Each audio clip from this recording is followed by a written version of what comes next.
নমস্কার, রাধে রাধে। সঙ্গীতাস ডেইলি ব্লগে আপনাদেরকে আরেকবার স্বাগত জানাই। আশা করছি খুব ভালো আছেন আর আমিও ভালো আছি।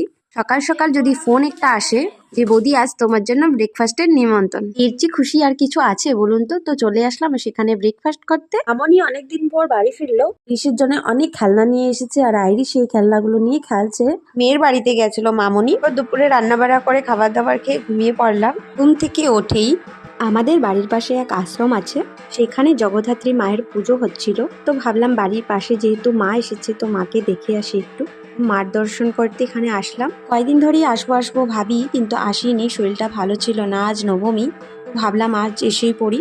তো এই যে এসে পড়েছি আমি এখানে। বাচ্চারা খুব সুন্দর আরতি করলো, খুব ভালো লাগলো। 1 ঘন্টার মধ্যে বাড়ি ফিরলাম, তারপর বাড়িতে এসে রান্না বাড়া করলাম।